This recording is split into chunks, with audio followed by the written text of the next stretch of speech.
요한계시록 1장. 나 요한은 너의 형제요 예수의 환난과 나라와 참음에 동참하는 자라.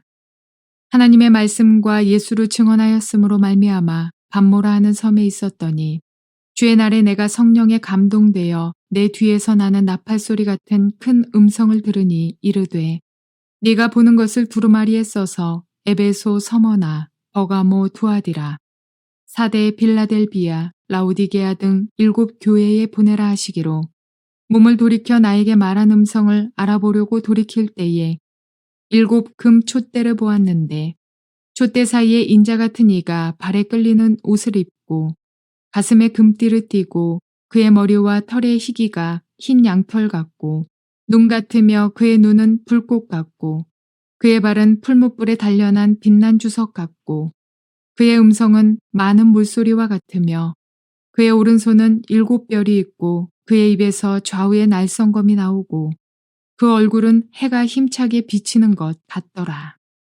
내가 볼 때에 그의 발 앞에 엎드려져 죽은 자 같이 되매 그가 오른손을 내게 얹고 이르시되 두려워하지 말라.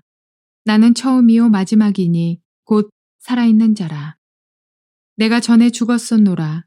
볼지어다 이제 세세토록 살아있어 사망과 음부의 열쇠를 가졌노니 그러므로 네가 본 것과 지금 있는 일과 장차 될 일을 기록하라. 네가 본 것은 내 오른손의 7 별의 비밀과 또 7 금촛대라. 7 별은 7 교회의 사자요 7 촛대는 7 교회니라. 좋은 날입니다. 성령님께서 오늘도 여러분의 심령 가운데 깊은 평안과 말씀에 대한 큰 확신을 주시기를 주님의 이름으로 축복하여 드립니다. 오늘은 요한계시록 1장 9절부터 20절까지의 말씀을 통해서 주의 음성을 들어볼 텐데요. 저는 제목을 이렇게 삼았습니다. 요한이 주의 날에 본 계시가 무엇인지 아십니까? 왜 이 제목을 삼았는가 하니 오늘 이 9절부터 20절까지의 말씀에서 가장 중요한 구절은 19절입니다. 19절의 말씀은 그러므로 네가 본 것과 지금 있는 일과 장차 될 일을 기록하라. 지금 본 것, 그리고 지금 교회 안에서 일어나는 일, 그리고 장차 교회를 대상으로 세상에서 일어날 일, 요 3가지가 지금 요한계시록의 내용들입니다. 이 내용들 중에서 요한이 본 것이 뭘까요? 바로 오늘 9절부터 20절까지의 내용이 요한이 본 것입니다. 무엇을 보았을까요? 굉장히 중요한 이야기입니다. 그것을 이해하기 위해서 요한이 뭘 보았을까? 요한계시록 전체의 중심이 되어지는 요한의 본 것, 그 본 것을 중심으로 지금 요한계시록은 전개되고 있는 것입니다. 요한이 뭘 보았다고 생각하십니까? 서론 부분에서도 요한이 본 것, 교회 안에서 지금 일어나는 일, 그리고 장차 교회와 세상 가운데 일어날 일들, 이 3가지를 지금 말하고 있지 않습니까? 그러면 요한이 뭘 보았습니까?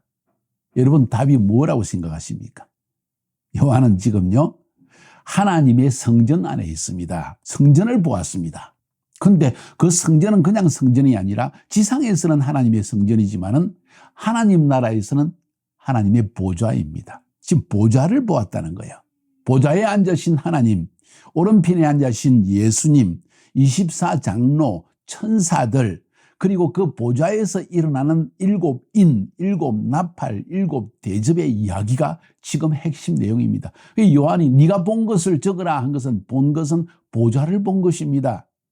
오늘 9절부터 20절까지는 그 보좌의 지상에서의 상징인 바로 하나님의 성전, 지금 성전 안에 예수님이 오가고 있습니다. 어디를? 7 촛대 사이를 오가고 있습니다. 그러면서 주님이 말씀하십니다. 두려워하지 말라. 나는 처음이요 마지막이니 하면서 오늘 이 17절부터 20절까지의 말씀을 하고 있는 것입니다. 언제 이 환상을 보았습니까? 주의 날에 보았습니다. 어디에서요? 밤모섬에서. 뭘 보았습니까? 7 촛대를 보았습니다. 7 촛대 사이를 거닐고 있는 인자 같은 이 바로 예수님을 보았습니다. 쉽게 이야기해서 하나님의 성전에 대한 환상을 보았고 그것은 알고 보니까 하나님의 보좌에 대한 환상이었다는 것이 요한계시록 4장 2절에서 나타나고 있습니다. 자, 그래서 오늘 본문에서 매우 중요한, 여러분이 다 읽어보았겠죠? 중요한 몇 가지 이야기는 밤모섬 이야기, 주의 날의 환상을 본 이야기, 7교회에 대한 이야기. 그 7교회가 7금초대라고 그랬고, 금초대는 메노라죠. 그죠? 메노라는 항상 그냥 촛대가 아니고 사실은 감람유, 그죠? 엑스트라 버진 오일. 그러니까 가장 깨끗한 감람유 오일이 계속 이 관을 통해서 쭉 올라가서 불을 계속 지피게 되어 있습니다. 이 촛대가 교회는 성령님이 계속 일하는 장소. 그 사이를 오가고 있더라. 누가? 인자가, 예수님께서. 그 인자가 말씀하십니다. 내가 심판자로 온다. 내가 정복자로 온다. 내가 승리자로 온다. 내가 왕중왕으로 온다. 하는 것이 뒤에 있는 이야기입니다. 예수님에 대한 언급, 13절부터 16절까지의 언급은 바로 예수님이 심판자로 오시고 정복자로 오시고 승리자로 오시고 왕중왕으로 오시는 통치자로 오시는 이야기를 예수님에 대한 형상을 통해서 말하고 있는 것이에요. 이것이 바로 9절부터 20절까지의 말씀입니다. 좀 더 구체적으로 들어가 봅시다. 밤모습입니다. 나 형제는 너희 형제요 예수의 환난과 나라와 참음에 동참하는 자라. 하나님의 말씀과 예수를 증언하였으므로 말미암아 밤모라 하는 섬에 있었더니. 사도 요한은 예수 믿는 것 때문에 핍박을 받았습니다. 누구에게 핍박을 받았나요? 세상의 지도자에게. 그 당시에 세상의 지도자는 로마 황제였습니다. 잘 아는 대로 도미티아누스라는 황제였습니다. 그때부터 본격적인 기독교에 대한 핍박이 시작되었습니다. 왜냐하면 도미티아누스는 자기를 신이라고 칭하라고 했습니다. 나는 신이요 너희의 주다. 아니, 하나님 한 분, 그리고 우리의 주 같은 분은 오직 예수밖에 없습니다. 그 성부 하나님밖에 없습니다. 성령님밖에 없습니다. 그런데 기독교인을 향하여서 말하기를 나를 신이라고 칭하라고 하니까 기독교인들 당연히 거부했겠죠. 그로 말미암아 아주 혹독한 핍박이 시작되었습니다. 그 핍박의 결과로 사도 요한도 붙잡혀서 2세기의 터툴리안이라고 하는 기독교 교부가 쓴 글에 보면은 전성에 이런 이야기가 있다 하면서 설명을 하는데 바로 사도 요한에 대한 이야기입니다. 어떤 이야기입니까? 도미티아누스 황제가 사도 요한을 붙잡아서 이 사람이 예수의 제자라고 그를 잡아서 펄펄 끓는 기름 가마솥에 그를 던져 넣어라. 처형해라. 했습니다. 그래서 콜로세움에 온 로마 시민들을 다 모아놓고 사도 요한을 펄펄 끓는 기름물에 던져 넣었습니다. 그런데 사도 요한의 몸이 하나도 상치를 않았, 털끝 하나 상치 않았다는 거죠. 기적이 일어난 것입니다. 그 모습을 보고 도미티아누스 황제가 저놈을 저렇게 살려둘 것이 아니라 저 멀리 아무에게도 전도할 수 없고 아무것도 할 수 없는 밤모섬으로 보내라. 그래가지고 밤모섬에 기양을 보냈다는 이야기입니다. 그 밤모섬에서 지금 사도 요한은 이 계시를 본 것입니다. 끓는 기름물에 들어가는 고통을 당했습니다. 그런데 하나님이 보호하셨습니다. 그 기적을 맛본 사도 요한 얼마나 감격스러웠을까요? 여기서 말하고 있는 너희 형제여 예수의 환난과 나라와 참음에 동참하는 자란 말의 의미가 끓는 기름물에 던져지는 이런 핍박을 당한 속에서도 참으면서 하나님의 나라를 위해서 환난을 견뎌낸 자라는 거예요. 그 사도 요한은 우리의 형제라는 거예요. 여러분과 사도 요한이 다른 것이 아니라, 나와 사도 요한이 다른 것이 아니라 우리는 동일한 형제라는 것입니다. 그리스도 안에서 우리는 모르는 형제입니다. 그런데 중요한 것은 환난에 동참하는 자가 참된 형제라는 것이죠. 그 사실 때문에 하나님의 말씀과 예수를 증거하는 복음의 증거 때문에 핍박을 받다가 밤모섬에 갔다는 이야기죠. 밤모섬에서 이 환상을 보았습니다. 이 계시를 보았습니다. 쉽게 이야기하면 이런 환난과 고통을 당하고 그 가운데서도 믿음을 지키고 인내하는 성도들에게 하나님은 이런 계시를 보여주신다는 것입니다. 편안하게 먹고 자면서 어떻게 좀 편안하게 주를 섬길 수 있을까? 이런 사람에게 계시를 보여주는 것이 아니라 죽으면 죽을지라도 배고플지라도 사람이 인정해 주지 않을지라도 피곤할지라도 주를 위해서 헌신하는 사람에게 이런 하나님의 계시가 주어진다는 것을 우리에게 은연히 말하고 있는 것이 아닐까요? 어느 날에 이 환상과 계시를 보았습니까? 주의 날입니다. 10절에 주의 날에 내가 성령에 감동되어 내 뒤에 난 나팔소리 같은 큰 음성을 들으니 이렇게 이야기했습니다. 주의 날, 주일입니다. 공식적으로 요한계시록 오늘 1장 10절에서 주의 날에 대한 이야기가 나옵니다. 물론 다른 성경 구절에도 그런 비슷한 주의 날에 주의 첫날에, 그러니까 오늘 우리말로 하면 일요일이죠. 그날 헌금을 거두어서 이렇게 했다는 이야기가 나오죠. 오늘 여기에 주의 날에 자, 잘 생각해 보십시오. 도미티아누스의 황제 때에 엄청난 핍박이 있습니다. 그 핍박, 그때까지만 해도 기독교인들은 사도 바울도 마찬가지로 안식일에 아마도 하나님께 경배했다고 생각되어집니다. 그런데 안식일 날 경배하던 그것이 도미티아누스의 황제 때부터 설설설 바뀌면서 기독교인들은 주일날 모이기 시작합니다. 그것 때문에 이 핍박을 계기로 해서 점점 기독교인들은 안식일이 아니라 주일이 모이기 시작했다는 그런 학설 그리고 그런 주장이 있습니다. 상당히 일리 있는 이야기라고 저는 생각합니다. 아무튼 사도 요한은 이런 끓는 기름물에 던져지는 이런 환난과 그 가운데서도 인내하면서 밤모습의 귀향까지 왔습니다. 그에게 주의 날, 주님이 부활하신 이 날은 굉장히 큰 감동의 날입니다. 그래서 주의 날에 주님 앞에 예배했을 때 그 예배 중에 하나님의 계시가 환상이 임하였다는 것이죠. 주의 날에 하나님은 여러분에게 환상을 주실 것입니다. 왜 그런지 아십니까? 주를 믿는 성도들이 함께 모이는 날이기 때문입니다. 두세 사람이 내 이름으로 함께 모인 곳에 나도 너희 가운데 있다고 주님 말씀하신 그 말씀. 헛소리가 아닙니다, 여러분. 주일 성수를 하라는 이야기도 어느 정도 일리가 있는 이야기입니다. 사랑하는 여러분, 주의 날에 함께 모이는 것, 모임을 피하지 않는 것 굉장히 중요합니다. 주의 날에 환상과 계시가 여러분에게 임할 수 있기 때문입니다. 여러분이 보지 못하는 미래의 큰 일을 하나님이 보여줄 수 있기 때문입니다.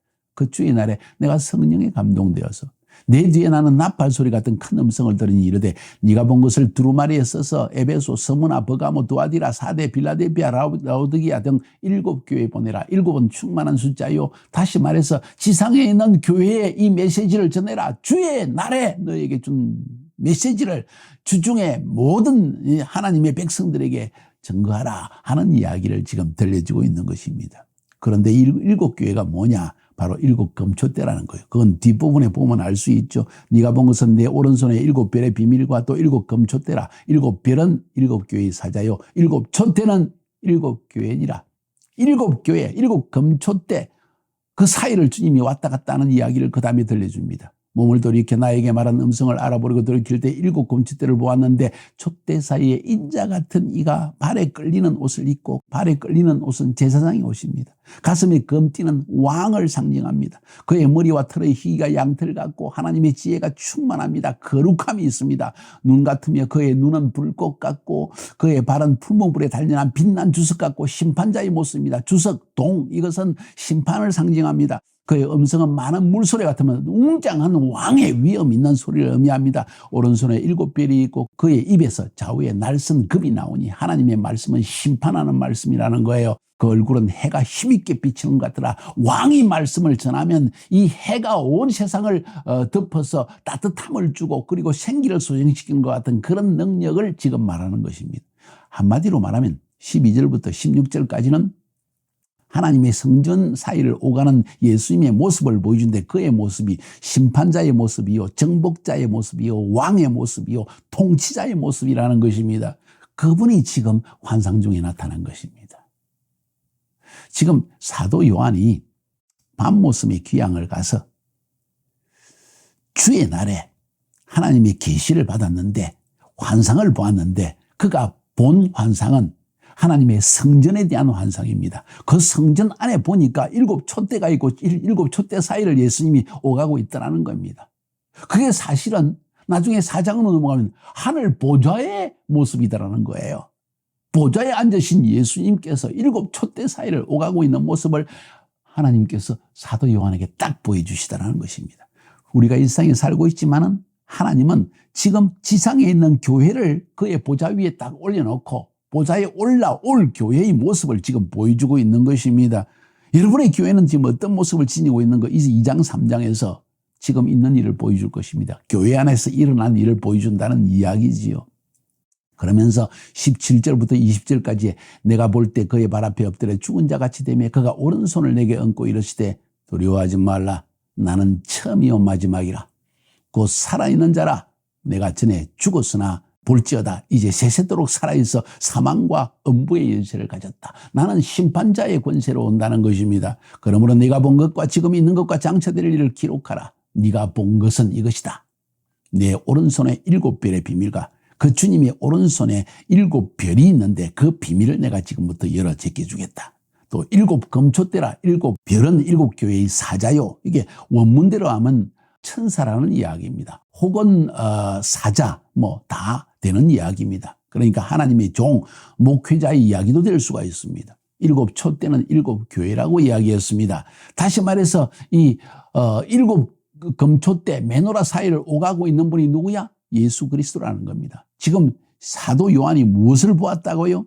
성전의 환상을 보았다는 것입니다. 그 성전은 뭐라고요? 하늘 보좌에 지금 하나님의 천사가 하나님의 교회를 붙들고 있고 예수님께서 그 교회를 사이를 오가면서 지금 운행하시면서 성령으로 음성을 들려주는 이야기를 들려주고 있는 것입니다. 지금 요한계시록 우리가 알기 위해서 이 본 환상이 중요합니다. 왜냐하면 여러분이 지금 보는 대로 오늘 이 지금 본 것 하나님의 성전에 대한 환상, 하나님의 보좌에 대한 환상이 계속 흘러나옵니다. 여러분 4장으로 2장 3장에서는 7교회 이야기가 나오고 4장부터 시작해가지고 7인을 보좌에서 떼는 이야기, 그 다음에 7나팔을 보좌에서 떼는 이야기, 7대접이 하나씩 쏟아지는 보좌에서 쏟아지는 이야기, 전부 보좌에 대한 이야기입니다. 그래서 지금 사도 요한이 본 것이 중요하다는 거예요. 자, 한번 이것을 적용시켜 봅시다. 우리의 삶에 지금 일어나는 현상들을 보기 위해서 교회에서 일어나는 일, 세상에서 일어나는 일, 우리가 보는 것이 굉장히 중요하다는 거예요. 여러분은 지금 뭘 보고 살아가고 있습니까? 지금 세상의 경제를 보고 있습니까? 정치를 보고 있습니까? 지금 여러분의 가정을 보고 있습니까? 자녀들의 지금 현재의 모습을 보고 있습니까? 여러분의 직장을 보고 있습니까? 여러분이 보는 것은 보좌에서 일어나는 일을 보아야만 지금 내 삶에 일어난 일을 정확하게 볼 수 있다는 것이지요. 그래서 지금 사도 요한이 본 것이 굉장히 중요하다는 거예요. 지금 보좌에서 무슨 일이 일어나고 있는가? 지금 하늘 보좌에서 주님은 뭘 하고 계시는가? 지금 7인을 떼고 계시는가? 7나팔을 불고 계시는가? 아니면 7대접을 지금 쏟아붓고 있는가? 지금 무엇을 하고 있는지 보좌에서 지금 일어나는 일을 보는 것이 굉장히 중요하다는 것이지요. 쉽게 이야기합시다. 기도하면서 말씀을 상고하면서 기도 속에서 하나님의 임재 속에 들어가서 주님이 보좌에서 하시는 일을 느껴보는 것이 중요하다는 이야기죠. 그것이 언제 주로 우리에게 계시로 임하느냐? 주의 나라에 임하더라.